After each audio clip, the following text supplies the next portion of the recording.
Hey, what is going on, freedom fighters? Welcome back to another Tyranny Response Tuesday here on Break the Chains Media. Today is Tuesday, November 25th, 2025. We're coming at you a little late. I understand I've got a lot of stuff I had to get done today, a lot of hands I had to shake, and babies I needed to kiss, or whatever the common conversation is on that. Maybe kissing babies and shaking hands, whatever it is. I don't know. But we are doing it. We are in it. We are in the thick of it. We're in the fight because that is what matters. Spoke to a lot of local reps today, some local information, get some inside baseball on what's happening here in the state of Colorado politics and the state of the GOP here in Jefferson County. So I'm going to get into all of that. Very interesting news, very insightful things coming down the pipeline as we roll into the holiday season and into the start of the year. A lot of moving parts, but it's hard to make it for what it is because things aren't looking so good for Republicans, for conservatives, for America first and America only people that live in this country, because that's what we're losing that. We're losing that energy right now. There is a lot of people who want to be America first and America only, and we are losing that to the globalists, to the deep state, to the corrupt technocrat overlords that have arguably have a stranglehold on this nation for the last 30 plus years. So we're going to break that all down. We're going to get into the nitty gritties. And speaking of nitty gritties and speaking of breaking it all down, why is this all happening? Well, I'd have to say that a lot of fingers point back, a lot of roads lead back to Susie Wiles, Trump's chief of staff, the first female chief of staff at that. But we're going to get into all of Susie Wiles, everything that she has to do, all of her games she's been playing. She's been around for a very long time, and the fact that she's been sitting on the sideline, her name's not been dropped very often. Only a few conservative right-wing commentators have been talking about her, but I feel that Susie Wiles is the witch. She is the wrench in the system. She is the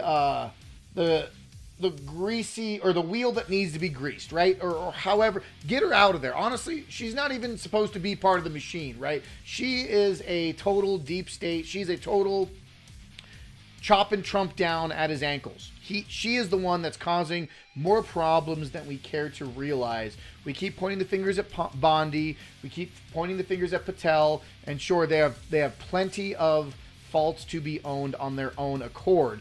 But when it comes down to it, Susie Wiles and the chief of staff, she is running the Trump campaign. She's running the Trump administration into the ground through bad optics, through bad intel, through bad knowledge. She's basically been feeding Trump lines of bullshit and PR and all this. Everything Trump wants to hear, Susie Wiles has been giving him. Meanwhile, the country's falling apart. The whole MAGA base is disillusioned. There's infighting nationwide. So we're going to get into all of that in this live stream. And we are also going to touch on the larger scale at hand. And this is why it's Tyranny Response Tuesday. But the globalist technocratic takeover and the fact that there is a larger overarching theme that is being put out in today's news, in today's politics, and how we're really kind of fighting I don't want to say a losing battle, but we're up against a monolith, folks. And the fact that there's AI, that there is this, data centers going in nationwide. We're talking about population decline. We're talking about this industrial revolution that we have not seen in human history. And we've dealt with lots of industrial revolutions over the course of Renaissance and revolutions, right? But this one is going to hit a lot harder, and it is going to be dystopian, and I don't want to be the bearer of bad news, but I'm trying to give you a glass of realism and give you a dose of reality. But we are dealing with very trying times, and it is up to us, it is up to these fighters, it is up to the people in the arena right now bringing these conversations to light and understanding how we, the people, have to band together and move forward in an era where it's arguably the most tumultuous and corrupt, one-sided battle, for lack of better terms, of our time, of America. So we're going to get into all that here on Break the Chains Media, here on Tyranny Response Tuesday. So let's get it going. Appreciate everyone that's hanging out. Appreciate everyone in the chat. Melindy, welcome. Appreciate you hanging out. I know it's a little late, but like I said earlier, we got a lot to get into, and I literally spent all afternoon talking to multiple different people in local offices, in local, the Jeffco GOP, county commissioners, precinct captains, you name it. I was talking all fucking day. Excuse my French. All flippin' day. But you know what I'm saying. Little disjointed, little daunting, but got a lot of good intel to bring you to the people, and we're going to be real with it. But if this is the first time joining Break the Chains Media, hit that thumbs up button, hit that follow button, share this video, share this live with all your friends and family, because that is what we need to do. That is how we move the needle. That is how we turn the dial. That is how we shift the narrative into freedom, into liberty, into limited government, into maximizing liberty and limiting government. That is what we need to do. So yeah, share this video, share this stream. Break the Chains Media is on all the platforms. YouTube, Instagram, Rumble, X, you name it. It's all here. BreakTheChains.media is the website. Realm Walker Hot Sauce is the hot sauce for you. Travel the 9 realms of Norse mythology through hot sauce. If you want to grab a bottle for Christmas, I'm going to be having new bottles coming out here in a few weeks. So feel free to reach out. You got Niflheim, which is jalapeno, tomatillo, cilantro, lime. That is in the works. Midgard is in the works. Serrano, tomatillo, lime. That is a banger. A nice, mild, medium green heat. I also have Ragnarok on the way right now. Smoked chocolate, super hot peppers, apocalypse peppers, and green chili. It's like a smoky, spicier version of a Chipotle Tabasco brand hot sauce. So if you want to get a nice holiday gift, it might not be there for Christmas, but it's going to be there for the holidays. So reach out to Break the Chains Media, myself, or follow Realm Walker Hot Sauce on Instagram and grab yourself a bottle. And then we are going to reach over to the Chainsaw Caucus. We are going to be revving up them chainsaws, because that is how we fight the system, how we fight corruption, bloat, and fiscal irresponsibility is with the chainsaw. We got to cut down this bureaucratic bloat, cut down these corrupt politicians with the Chainsaw Caucus. And with your $10 donation, $10 a month, gets you into the Chainsaw Caucus, helps us fund the program here at Break the Chains Media. The affiliate link is in the description box below, and you can join Chainsaw Caucus for $10 a month. It is a 527 nationally recognized PAC, and they support the Afuera movement, the Javier Milei inspiration of cutting government bloat, cutting government spending, and that is the Chainsaw Caucus. So that is how you help Break the Chains Media. That is how you help me, and that is help you out Chainsaw. So without further ado, we are jumping right into it. Folks, let me know who knows who Susie Wiles is. Give me a quick rundown on who Susie Wiles is. Yes, I know she might be the chief of staff. She has been working for the Trump campaign during his election process, prior to him being elected president. But who is the real Susie Wiles, folks? Yes. Folks, who is the real Susie Wiles? She is the Trump's chief of staff currently right now. But as far as I'm concerned, she has been whispering nothing but lies and deception to Trump, whispering in his ear, giving him sweet nothings and platitudes, empty platitudes of belief and misdirection from what was intended to be the official Trump campaign, the official America First policies. And I think that Trump has been arguably corrupted. And I don't want to be the one that shifts the blame and points a narrative. Oh, it's all her fault, or it's all Patel's fault, or it's all Bondi's fault, because that's what's happening right now, folks.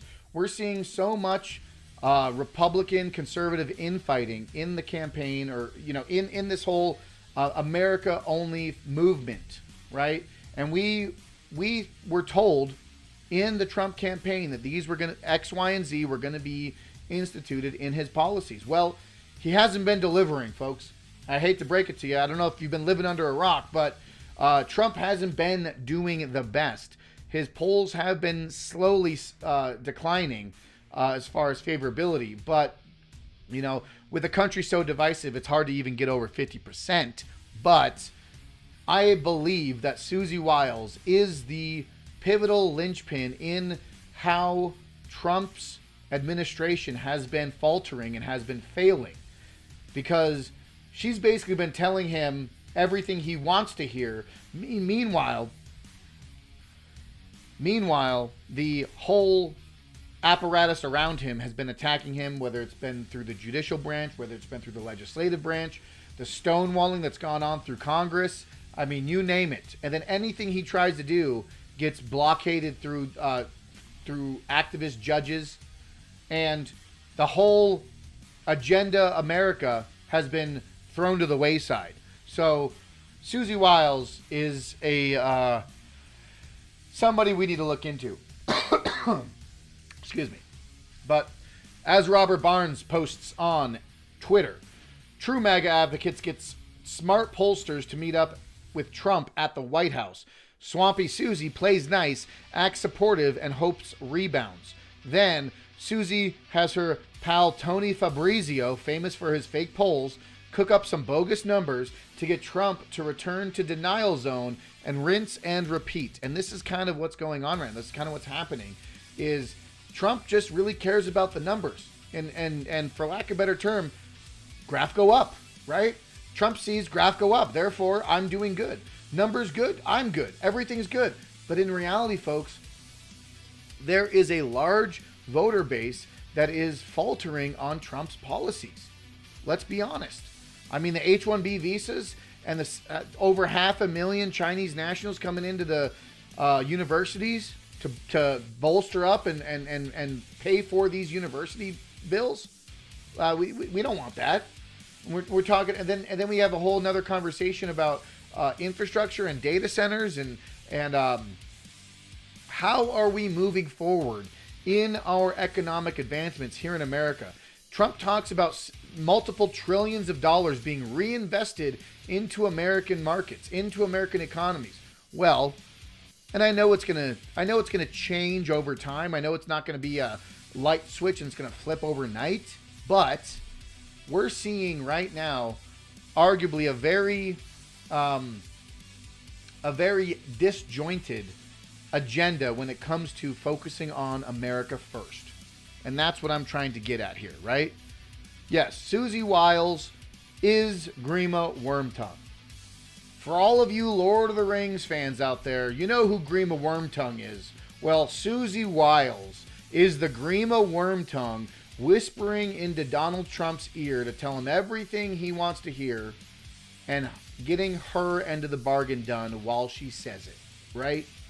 She's the one behind the throne making the decisions. So let's get into it, folks. Let's see who Susie Wiles really is, okay? From National File. Susie Wiles, sidetracking America First agenda amid heavy MAGA criticism. November 17th, 2025, okay? This is, pretty self-explanatory as far as the image goes. I mean, she's been around for a very long time. But for anyone who isn't familiar, let's get into it, folks.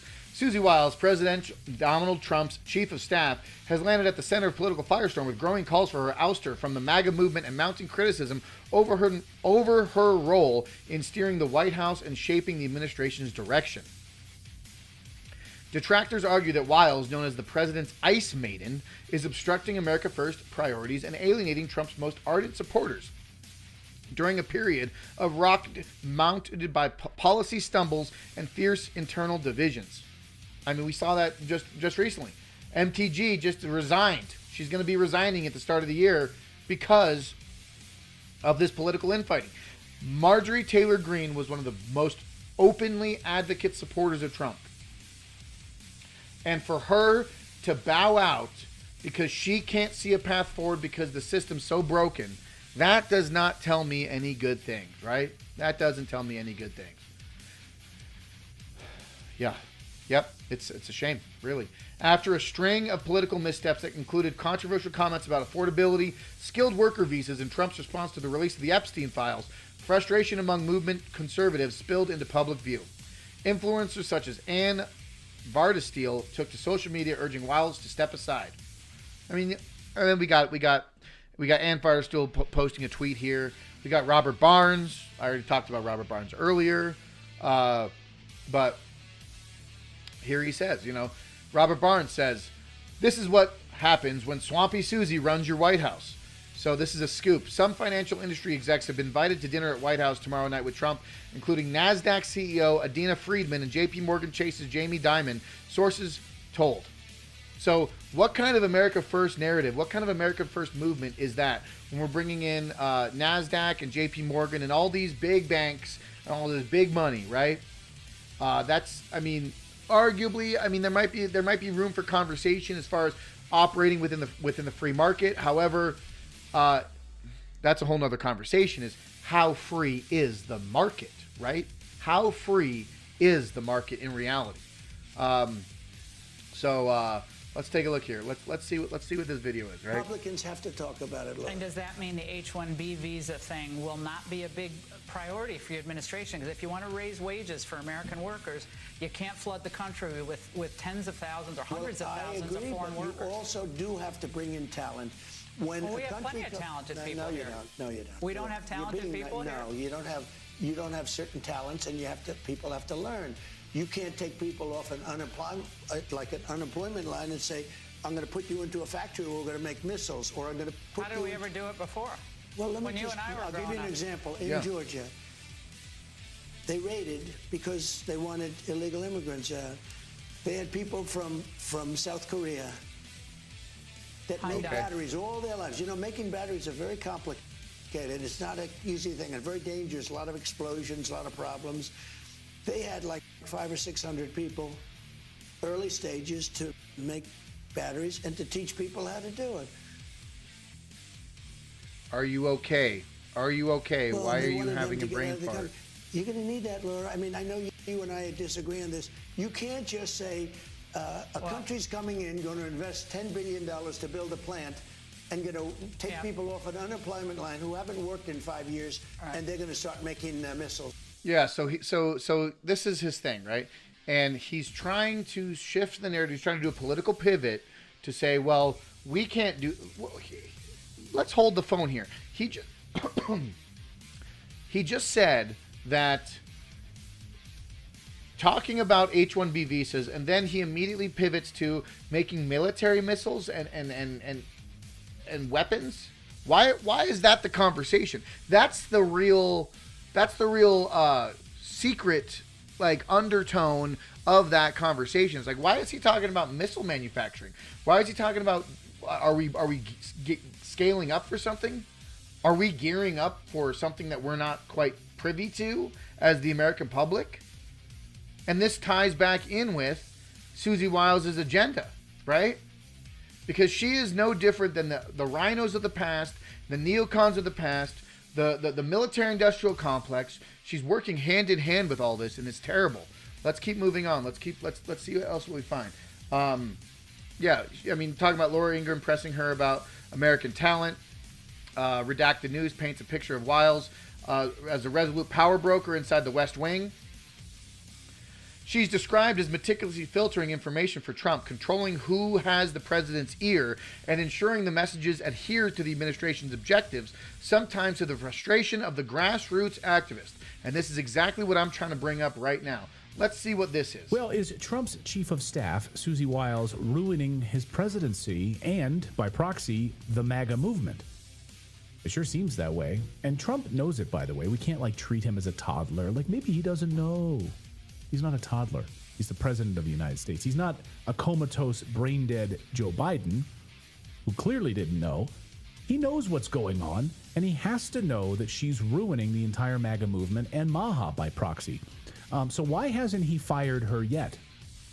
Now we're learning new information from Dr. Stephen Hatfill and Gray Delaney, who were fired from HHS over the summer. They're blowing the whistle now, saying that Susie Wiles is destroying the Maha movement on purpose, controlling everything that RFK does. And Brett Weinstein, I think yesterday on the Joe Rogan show, or maybe 2 days ago on the Joe Rogan show, says that he is unclear as to exactly what's happening, but he's watching this destruction happen in real time. People who've gone to the administration like Robert Kennedy, and they're completely being blocked. Well, he wonders why. Watch.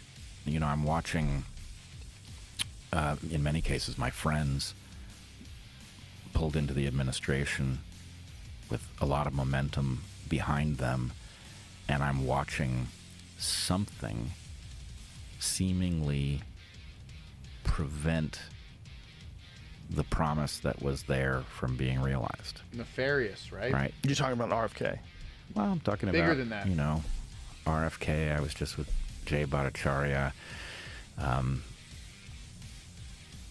There's something that when the good people get to Washington and try to do the right thing, It's all stonewalled, bro. there is an architecture that Redirected.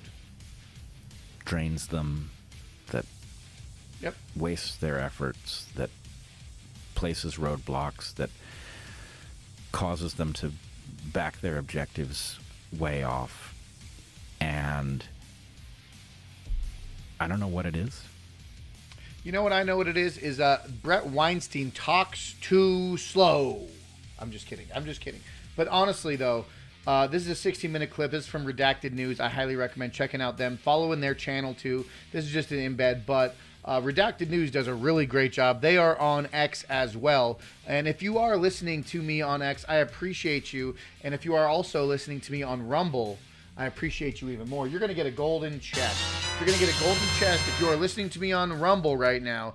Thumbs up in the chat. I appreciate all the Rumble listeners. Say hello in the live stream because I love the conversations.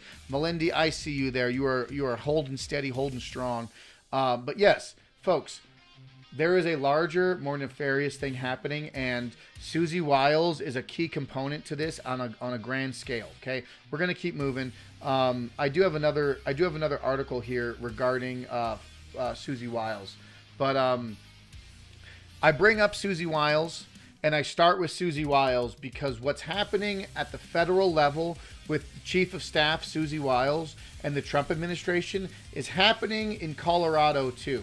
And it's probably happening in your state as well. When you get these county commissioners or these the chair officials of the parties trying to push narratives, trying to push agendas, focusing on first order thinking and focusing on the larger political movement of the uniparty, and that is not beneficial to the will of the people, right? So when you start getting these people involved, you start having people that make these decisions that influence how smaller governmental operations run. That is how we get sidelined every single time. So if Susie Wiles is doing it on a federal level, you best get involved on your state and local levels to understand the compromised politics and the compromised behavior that's happening right around you every single day. So I encourage you to get involved now to make sure that the real grassroots movement takes hold and actually has a fighting chance against this globalist New World Order Agenda 2030 narrative, right? That's what it is. And we are going to get into a couple more talking points about the 5 things you need to know about Susie Wiles. Bush-era rhinos can and should be outnumbered stat. This is the point, dude. Exactly right. We're going to give you a round of applause, Melindy. Cheers to that. Cheers to that. This is what we're dealing with, folks. We are dealing with a rhino. We're dealing with a rhino, neocon, old guard establishment Republican Party who refuses to acknowledge that the politics of the future is drastically changed. And the GOP of old is not the GOP of today. And I use quotation marks intentionally because the younger people who want what the GOP used to sell, it's not the old guard type of military-industrial complex and supporting foreign wars and trickle-down economics and this whole Reagan-era bullshit. That's not what we're asking for. We're asking for real upward mobility. We're talking about real financial responsibility and fiscal reining back of government control. The abolition of political red tape, bureaucratic oversight. We're talking about reining back government bureaucracy. And Susie Wiles is everything but that. So we're going to get into it here. She's a veteran of Florida politics. Susie Wiles rose from Donald Trump's 2016 Florida campaign director to senior advisor in his 2024 bid. She's credited with running a disciplined, professionalized campaign operation that helped Trump secure a sweeping electoral college victory and a probably popular vote as win as well. Okay? Her main experience in running campaigns, not the government. She's a good campaign runner, not a governmental operative, right? Wiles was a fixture in the Florida politics for decades before helping both Trump and Ron DeSantis with winning campaigns. So she might be good with running campaigns. Susie Wiles doesn't know how to run government. She is credited with saving DeSantis' struggling 2018 campaign for governor when he was a low-profile congressman. Wiles later split with DeSantis, promoting Florida's governor to convince the Trump team to fire her ahead of his 2020 campaign. Wiles didn't let the slight go. She used her up-close knowledge of DeSantis to dismantle him when he ran against Trump. So do you see what happened there in 2020? Or, was it 2020, 2024? I think it was 24. I don't know. Before Trump, Wiles worked on local and national campaigns for decades. She worked for private sector lobbying, both for Ballard Partners and Mercury. Early in her career, she served as chief of staff of the mayor of Jacksonville, and she held a low-level role working for members of Congress in the Department of Labor. She has worked for a spectrum of Republicans, including Mitt Romney to Rick Scott. What do we know about Mitt Romney and Rick Scott? Okay? Both neocon garbage trash, right? That is the truth, folks. Old guard Republicans have got to go. Yeah, you got to learn the ground game. You got to educate yourself on the ground game and what the youth needs. We're talking sub 35. 35 and under.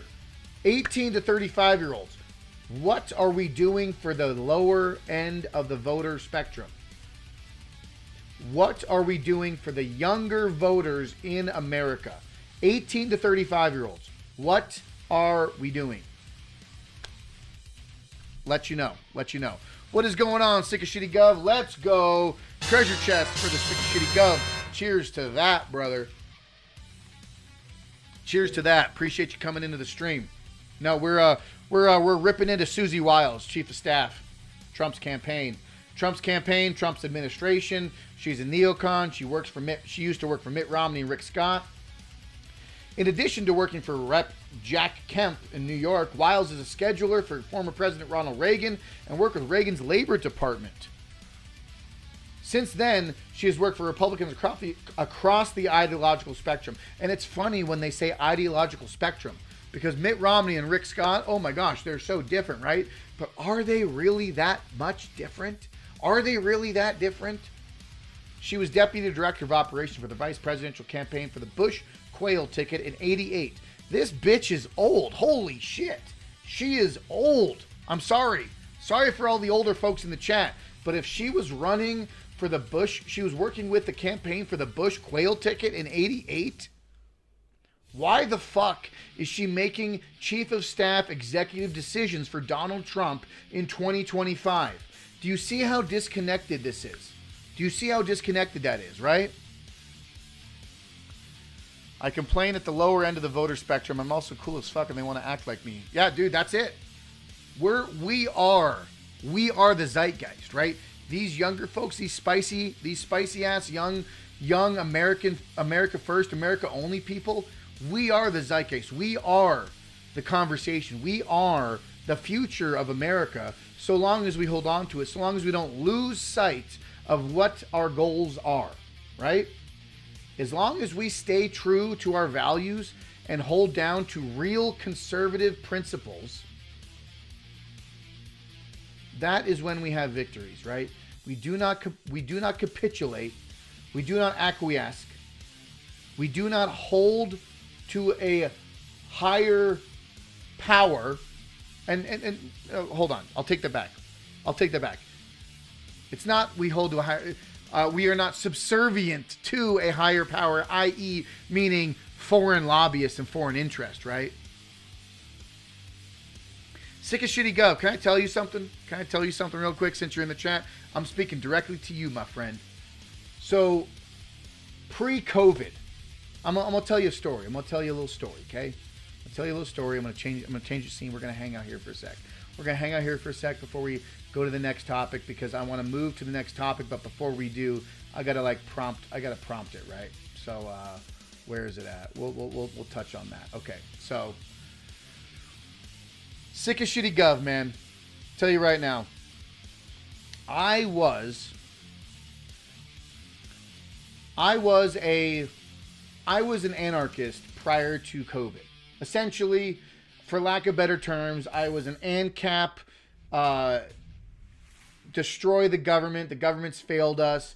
Anarcho-capitalist, right? I was very laissez-faire, extreme hardcore libertarian. Government is in yourself. Government is the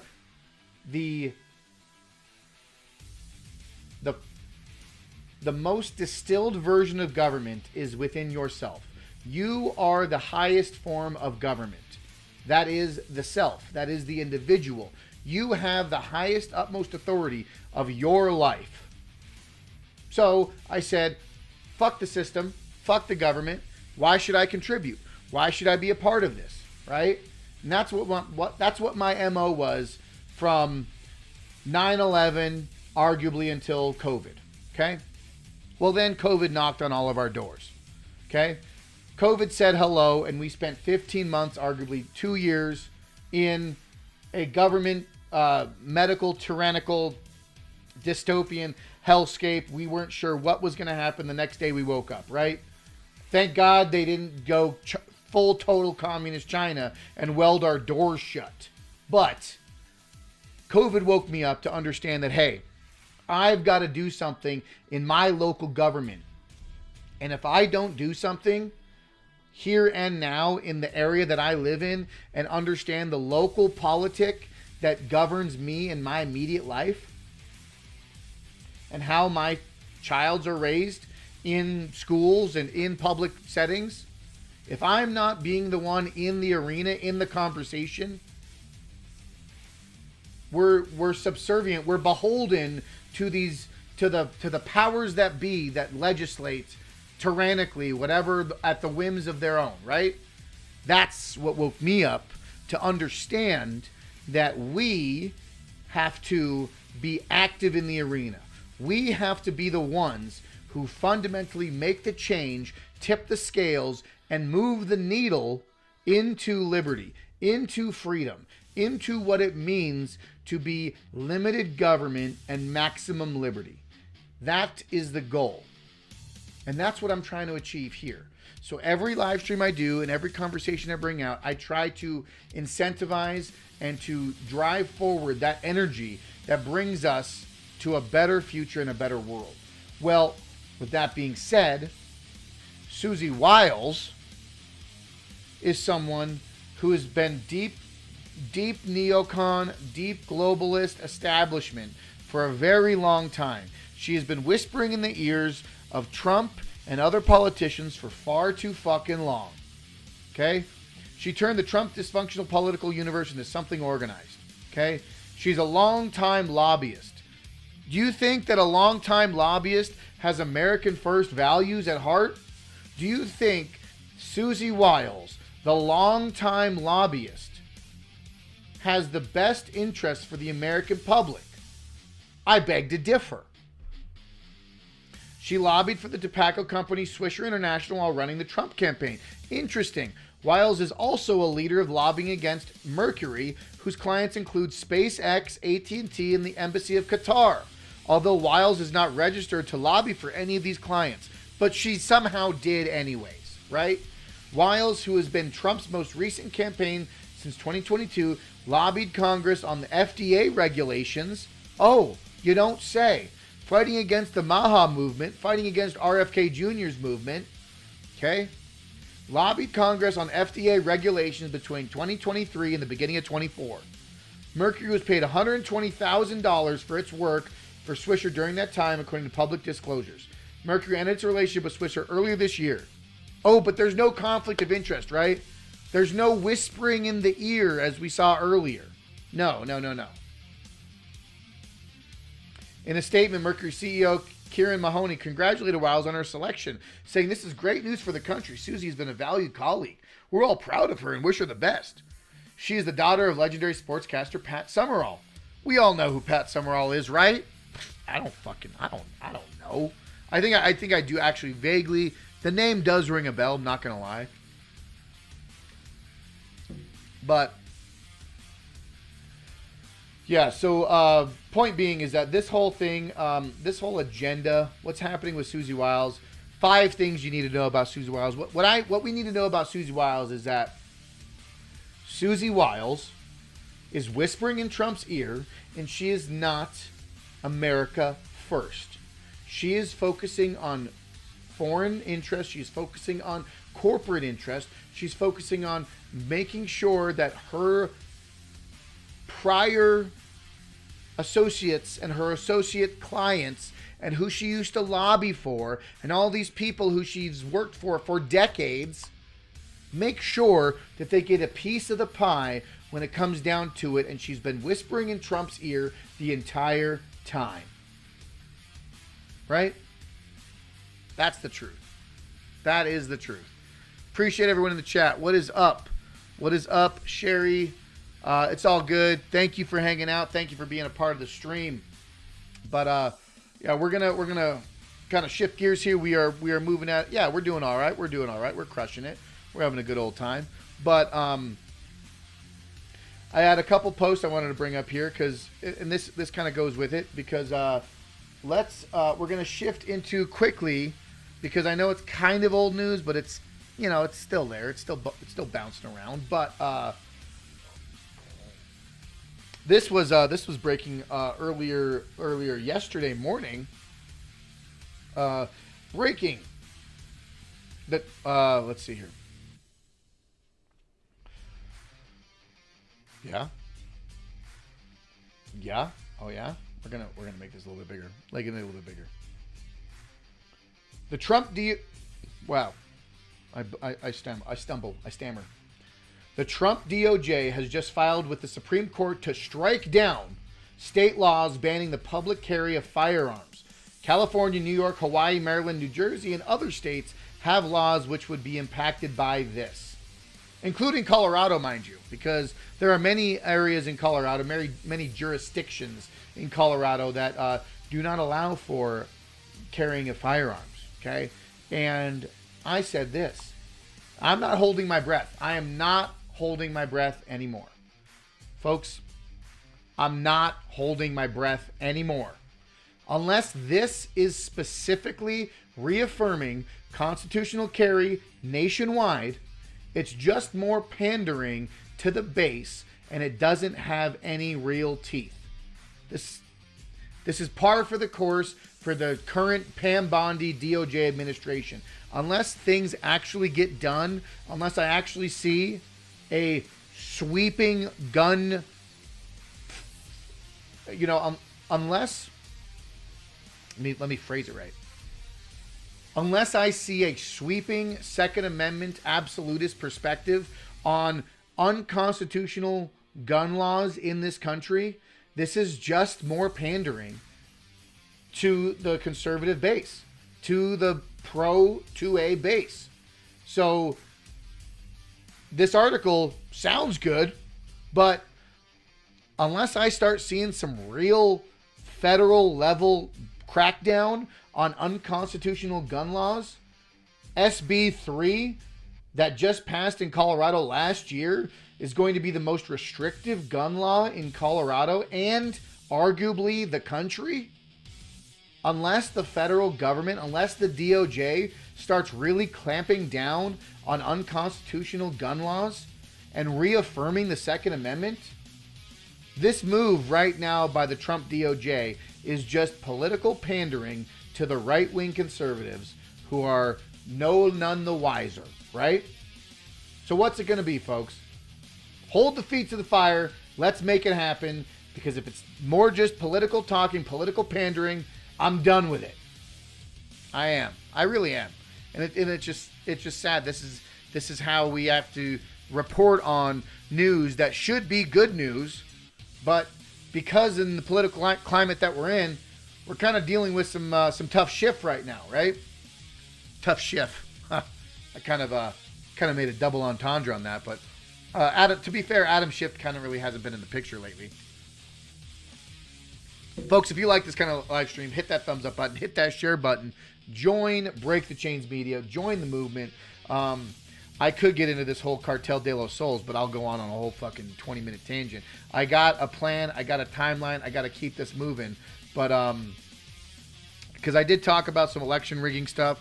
I don't know if who was in the live stream yesterday. Let me know in the live stream. Let me know in the chat right now, because I went on for almost a fucking hour and a half talking about the whole corrupt apparatus, the whole deep state, the whole election interference, the whole Jenna Griswold thing. I mean, there's a lot of shit to break down, but I don't want to get into it right now because I did it yesterday. But I have some other stuff here, particular to the terrorist designation of Cartel de los Sols, which ties right into that whole election conversation.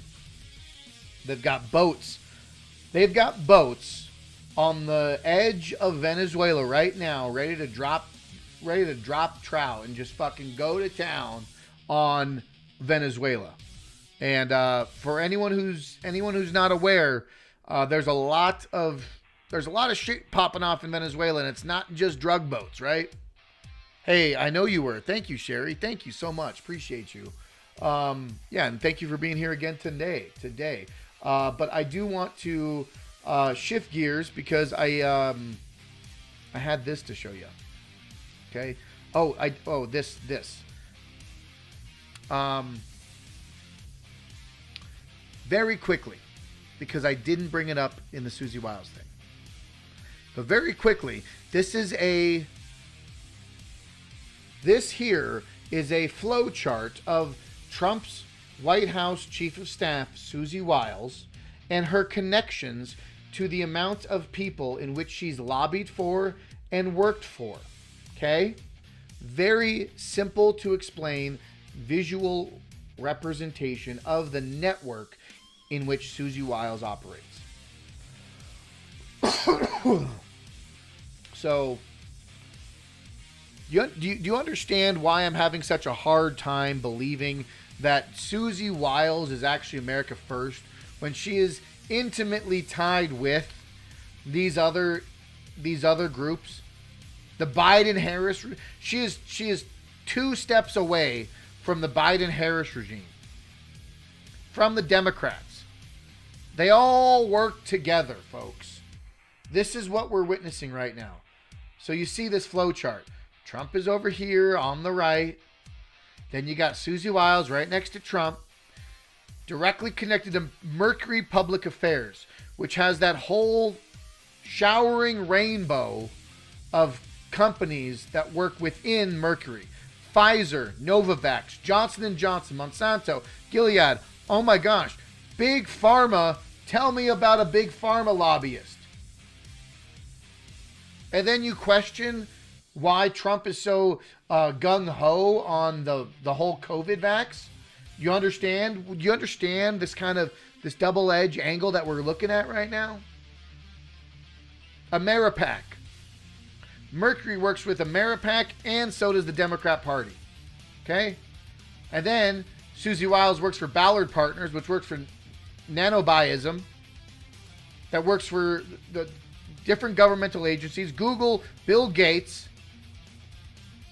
and the Biden-Harris administration. Do you see how the web works? This is just a small little slice of the corruption and the web that is weaved through lobbyists and globalists and anti-America first agendas.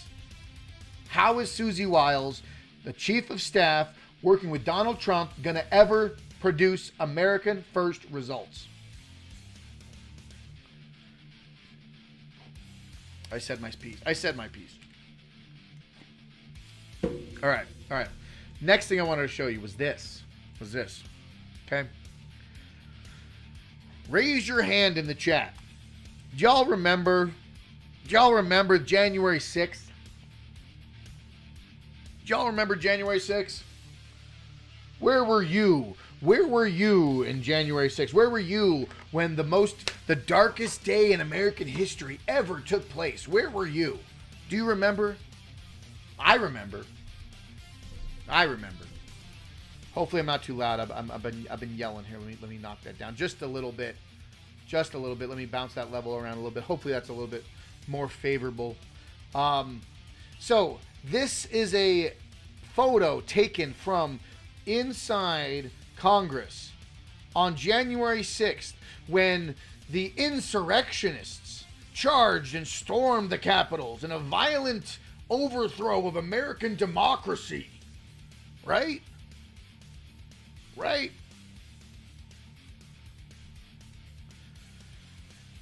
Congressman Jason Crow cowers in fear behind a wall because the January 6th insurrectionists took place, and stormed the gates of the Capitol building because they wanted to defy the election results, right?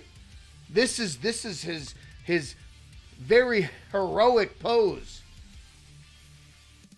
Congressman Jason Crow of Colorado, cowering in fear behind a wall for a PR political photo op. There is no reason for them to be doing this when the people at the Capitol gates and the Capitol doors weren't remotely close to the fucking process that was being taken place, right? What kind of pathetic photo op is this? So I show you this. I preface you with this because I wanted to address this. The FBI opens inquiry into 6 Democrats.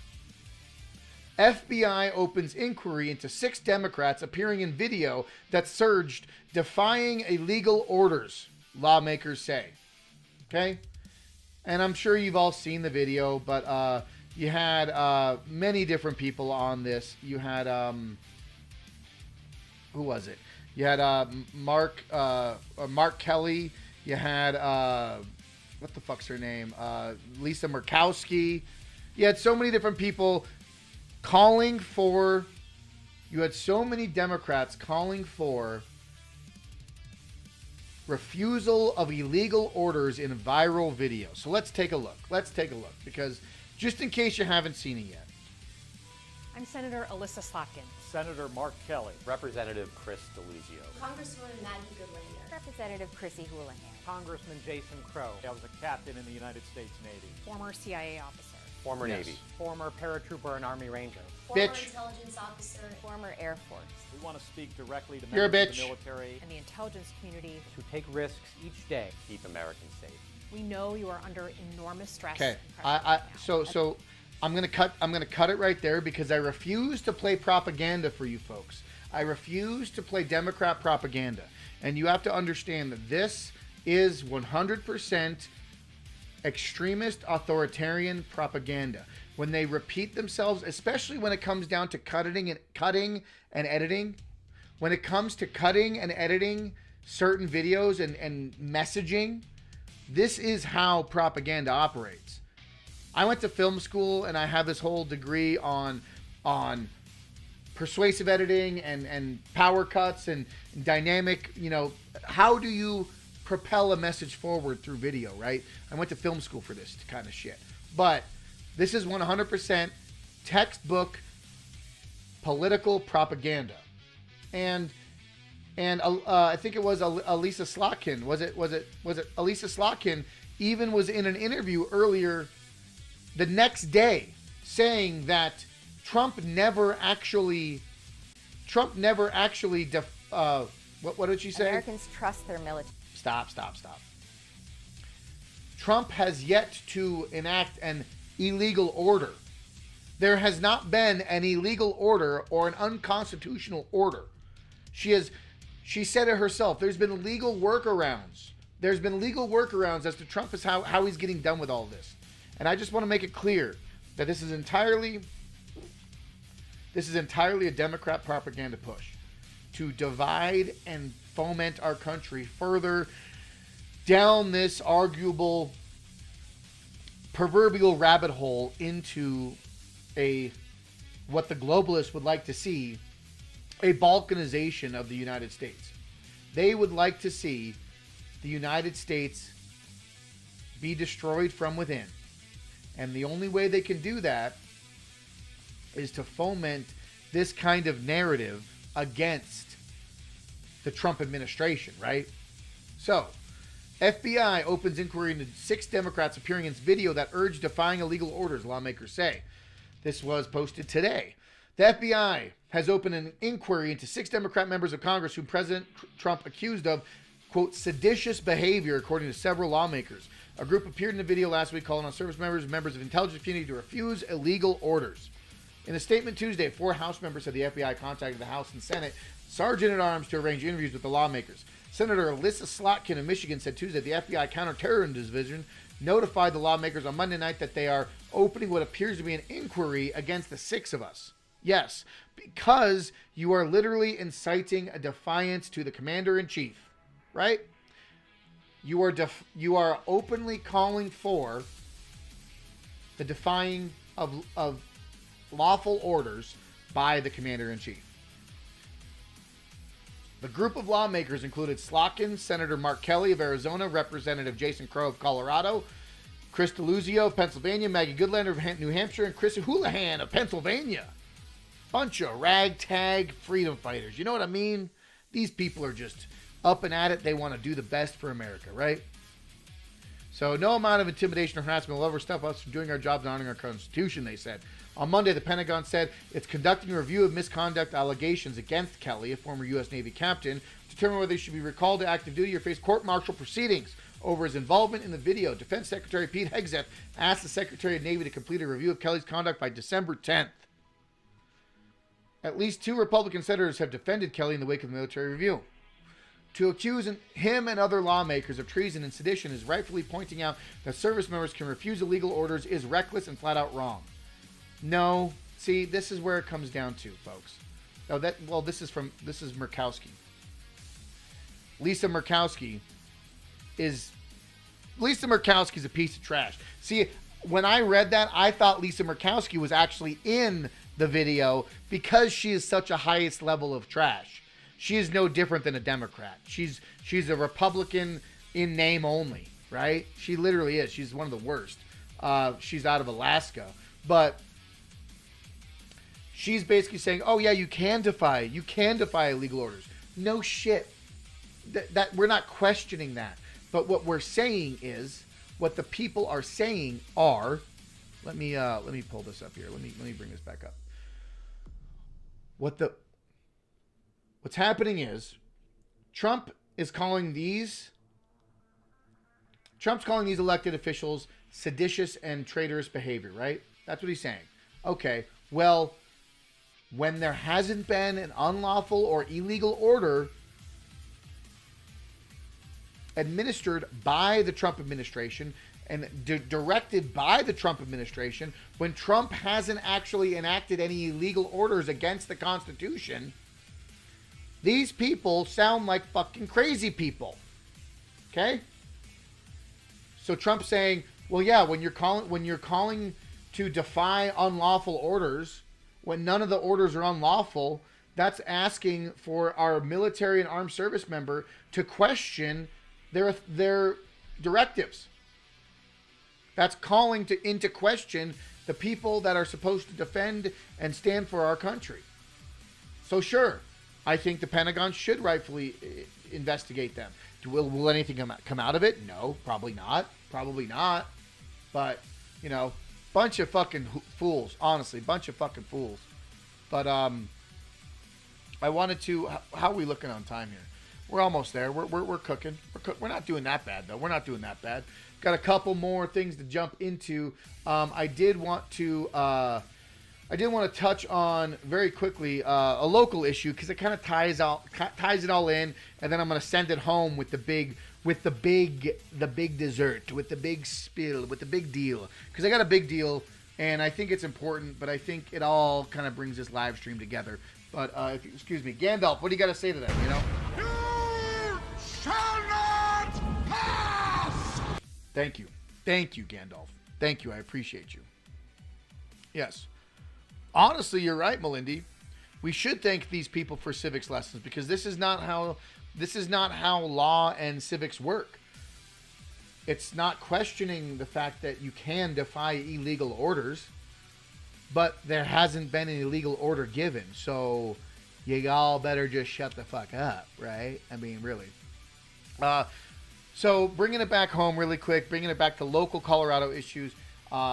Earlier today, I went to the Jeffco GOP luncheon. I went to a luncheon trying to basically rally the troops together in my county to say, hey, this is our last push. We got 1 year till midterms, right? Let's see. Let's see. Is there something I can pull up? Bro. Excuse me. Let's see. Maybe. It's fine. I'll put something over it. It's fine. All right, I'm gonna run with it. It's fine. All right. Talking to myself. I'm doing editing.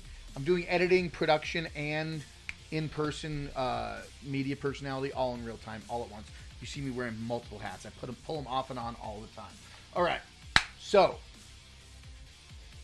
I was sitting in the Jeffco GOP luncheon today, and many different things came up, many different topics came up, and how we move forward in Jefferson County, Colorado. How do we rally the base? How do we build that movement? How do we move forward? How do we turn the needle? How do we tip the tide, right? That's what we want to do. We want to shift the narrative. We want to change the narrative. Well, guess what? That entire room was a bunch of blue-haired, old guard, Reagan-era Republicans who don't know shit from fuck what the hell is going on in current GOP politics. They don't have a conversation. They don't have a voice. They don't have a narrative to the younger base, to the disenfranchised voters, to the people who have totally checked out, the black-pilled individuals who think everything's broken and nothing can be fixed. And why? Because they don't reach out. They don't ask them what they need. All of these old guard Republicans think that, oh, we got to do the same thing but better. We got to do that. We got to do it this. We got to rally the troops, and we got to maybe change the bylaws or change how we operate and this, that, and the other. None of that works. The old guard GOP are first order thinkers, folks. And what's happening right now is that there is a younger voter base that's hungry and passionate for change. They want something to happen in Colorado politics, and they're not seeing it from their elected officials or the people running and operating the campaigns. So what do we do? What do we do in a state of affairs that's so dysfunctional, that's so broken, right? I was sitting in the Jeffco GOP luncheon. The state of affairs in Colorado isn't looking good, and we have a lot to work on ahead of us. This is the now or never movement. This is the time. The midterms are 1 year away, and if we don't stop the GOP infighting and move the needle forward and challenge the progressive left movement, we are cooked. Okay? The GOP infighting, pointing fingers, circular firing squad, all this shit, I've talked over it before. Okay? It's not going to win us elections. Okay? And the current state of affairs right now, you know what the GOP wants to focus on right now, Jefferson County? They want to focus on winning a governor race. They want to focus on a governor race when actually what we need to focus on is door-to-door knocking, campaign, grassroots effort, and putting butts in the House and Senate. Putting butts in seat to stop legislative bills and socialism getting rammed down our throats. It's much easier and it's much more fiscally reliable and fiscally reasonable to put people and fund campaigns into these House seats, into the Senate seats, into sheriff seats, into city council seats, commissioner positions. This is how we change the game. They're looking way down over there. They're saying, oh, we got to get the governor. If we get the governor, we can veto bad bills. That's their logic. Let's focus on the governor in about two political cycles. Colorado focuses on the governor race 2 cycles down the line. Right now, we've got 24 governors running for GOP positions right now. I don't see a victor out of any of them. I don't see any victor out of any of them. And I might be playing that on a double entendre. But there's no winning the governor race as it stands right now when we don't even have a Republican base that shows up and votes. If we don't have Republican voters to turn out and vote, we're never going to win any seat. So how do we get that momentum shift?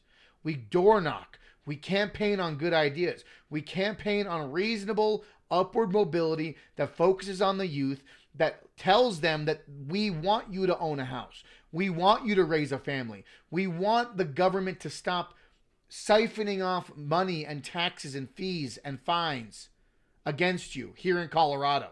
We want to make sure that you have the most possibility moving forward into an economic. We want to make sure that you have economic upward mobility. That's the truth.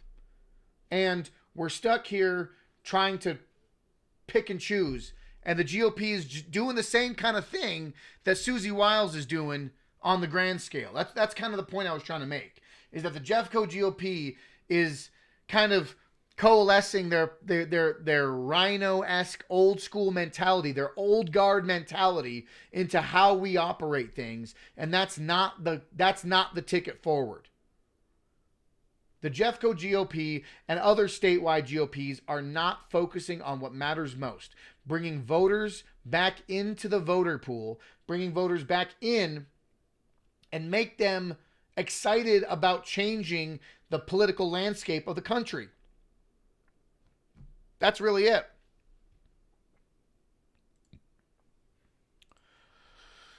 Yeah. Butts and precinct chairs matter. Yeah. I'm seeing you right now, Melindy. I appreciate you bouncing with me. They need to be a show of strong numbers and the governor's race in 26. No, and so Melindy, I'm not saying don't vote for a governor. I'm saying financially, as a party, we should be focusing our money and allocating our money into races we can win, right?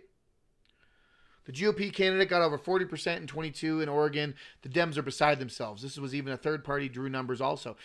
And like I said, I'm not discrediting that effort. I'm not discrediting that energy. But I'm saying from a numbers perspective, from a dollar sign perspective, a price point average, we need to focus our financial backing on candidates that need the campaign, that 5 to 7% margin. We're talking house districts, we're talking precinct, we're talking small game. Fun, just throwing another 10 grand into a campaign that could easily push those numbers over, right? That's what we need to do, right? Push those numbers over into a winnable race. I'm talking House District 28. I'm talking House District 25. I'm talking about 24. I'm talking about 64. Well, 64 needs to be an appointment, but you know what I'm saying. I'm saying that there are almost 70 different races that we could fundamentally, strategically allocate our funding to make sure we get butts in seats. You want butts in seats, you got to properly manage your money, right? That's what I'm saying. So it's not that I'm saying don't vote for the governor. I trust me. If we win a governorship in Colorado, dude, full send. That's amazing. I'm just saying, at the political landscape that we're at right now, and in the political landscape that we're in right now, sending money to the governorship, sending all of our efforts to a governor race in Colorado is not the play. What we need to do is focus on reallocating that financial money into races, House districts, Senate districts, and smaller races that we can win with a 5 to 7% margin. Push that margin over.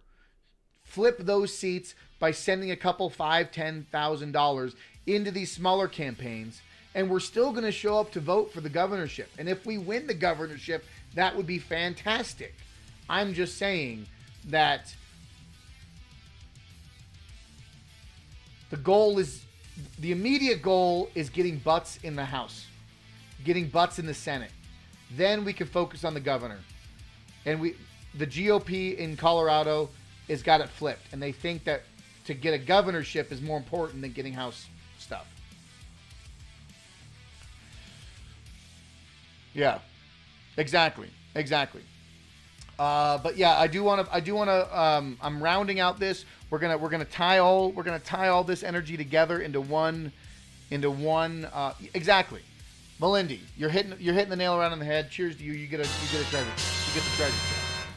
because that's what matters, right?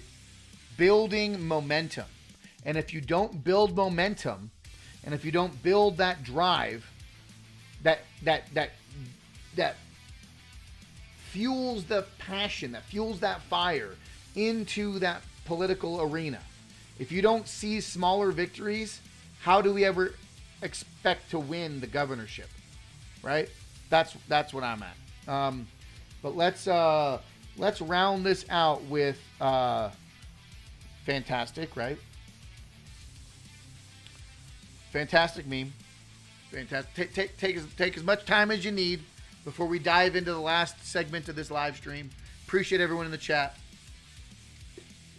We're going a little late, but it's okay. I appreciate everyone that's here. I know we're cutting into some other streamers here on YouTube and Rumble, but it is what it is. We're having a good time. We're crushing it. But you got this meme here. Dystopian sci-fi horrors, books, and movies, and the government's looking at it like it's an absolute cheat sheet, right? That's not what we're doing, folks. That's not what we want, right? We don't want to live in a dystopian hellscape. The end game of this is to have us... Stop. Pause. I need to bring it over here and do it over here. Okay. We're going to do it over here. David Icke. I know David Icke. David Icke is a contentious figure, but I think through all of my times, David Icke has done a very excellent job at delivering what it means and how we operate in a society with technocrats and oligarchs and globalists, right? David Icke has been one of the David Icke has been a fundamental character and a fundamental voice in this freedom movement and understanding and having these conversations about difficult topics, right? And David Icke has always talked against the technocracy, talked about globalism, talked about, anti-government, Agenda 2030, you name it. Gets a little conspiracy theory, gets a little bit woo-woo with the aliens and whatnot, but still brings the point home, okay? Yeah. See, I see you. I see it. But he does bring a good point, and I do want to show this because it makes perfect sense when you think about this is the time we're living in, folks. So let's take a listen to what David Icke has to say. The end game of this is to have a society run by technology and artificial intelligence running the technology, which overrides human input and dictates the lives of humanity. And with AI connected to the human brain, so AI becomes the human mind. In a lot of ways, it's kind of like a Fitbit in your skull with tiny wires. At the moment, just human perception comes from information received. From information received, you form perceptions. So manipulating information received is how, up to this point, human perception has been manipulated. What they want is to have human perceptions come direct from AI. Will you be able to save and replay memories in the future? Yes, I think in the future you will be able to save and replay memories. I mean, this is obviously sounding increasingly like a Black Mirror episode. People might say... Listen. As they're all wearing masks, this is during COVID. That clip was all of them sitting there wearing masks, talking about playing dreams and memories in the future. Like, how dystopian Black Mirror is that when we're sitting there during a pandemic, during a global catastrophe, sitting there with masks on, talking about replaying dreams in your head. Talk about Black Mirror episodes. Oh, that's that mad conspiracy theorist bloke saying that. Well, actually, we'll try Ray Kurzweil, a Google executive, many others, but let's focus upon him. That went along fine, but then something happened. 65 million years ago, there was a sudden violent change to the environment. We call it the Cretaceous extinction event. He has claimed, or it's been claimed for him, to have something like an 80% record of correctly predicting coming technology and how it works. 20 years from now, we'll have nanobots. They'll go into our brain, through the capillaries, and basically connect our neocortex to a synthetic neocortex in the cloud, providing extension of our neocortex. No, thank you. It's very easy to predict the unfolding of technology if you know that that technology is coming, because you are connected to that level of elite that is playing out this technological control system called the smart grid. So we should take very seriously his contention that by 2030, which is a year that comes up again and again in relation to many parts of this human control agenda, by 2030, people are going to have their brains connected to artificial intelligence. The end game folks, of this is to have... Folks, I am not in disagreement with that. I'm not in disagreement with that, because for what it's worth, and for everyone that might have an opinion on David Icke, tell me where he's wrong in that little segment, right? Little clip. Because that's really what it comes down to, is when the rubber hits the road, we're moving into this AI infrastructure, this AI overlord, technocratic scape of economy, of infrastructure, of working, of living, all of ease of access. I mean, you can even start talking about universal basic income. You can talk about smart grid and buying and selling of no longer having private vehicles and having vehicles. You can subscribe to a vehicle. I mean, we already have that now, but they want to move into that to a larger extent into the future, right? They want to abolish. This is the goal, right? They're trying to legislate us away from personal property, private property, personal rights, inalienable rights. This is what they're trying to legislate away from. They're trying to incrementally move this needle into this technocratic socialist type hellscape that I keep describing. I can't quite put a finger on it, but it is some form of a quasi-Chinese style, UK style hybrid system of surveillance state, social credit score, abolition of rights type world in America.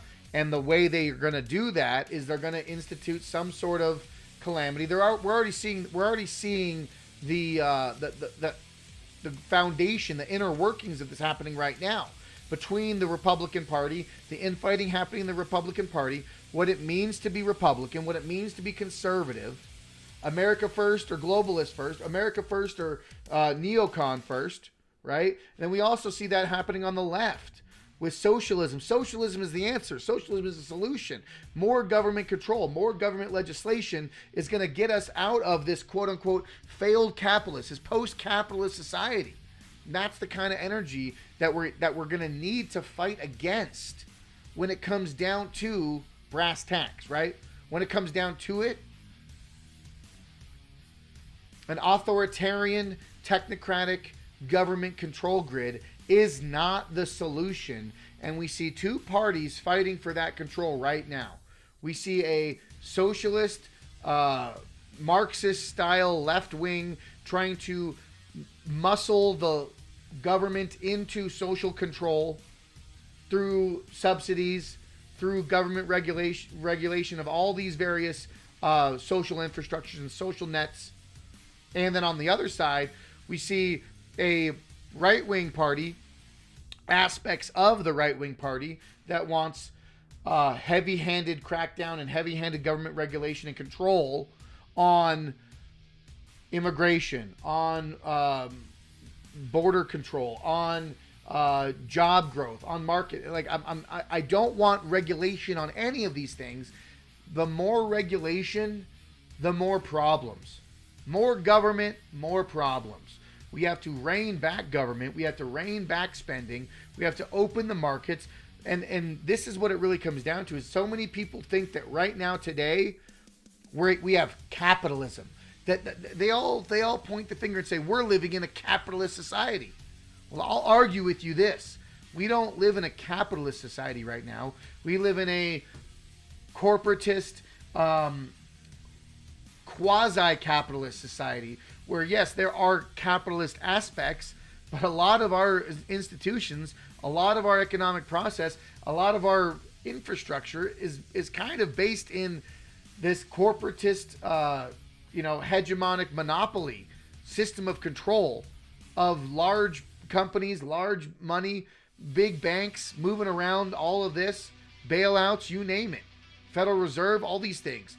We have to move back to we have to reinstitute a laissez-faire style free market capitalism where your labor is your goods and your goods are value denominated by X, Y, and Z, right? We have to come back to the basics, right? So with what David Icke was saying, I'm not trying to blackpill anyone with this stream. I never try to, right? But I always try to give you a glass of reality and a plate of optimism, right? I'll give you a glass of reality and a plate of optimism. I just want you to understand that if you aren't in the fight, if you are not focusing on the agenda, if you are not focusing on what happens now, if you don't focus on the goals in your network, in your community, what you can achieve, what you can accomplish in your immediate neighborhoods, in your immediate communities, talk with your local precincts, talk with your local House representatives, talk with your local districts, make the changes in the communities that you want to see, and you will get results. You will get results by getting involved in local politics. Flip that pyramid upside down quite literally, because the power structure is you, the people. It is fundamentally the people on the top. The masses control the narrative. But if you don't participate, the globalists control the narrative. The neocons control the narrative. All of these people who we always point the fingers at, who always say that these are the ones who cause the problems, those are the ones who are always the ones who take the victories. And I don't want to be that way. I don't want to live that way anymore.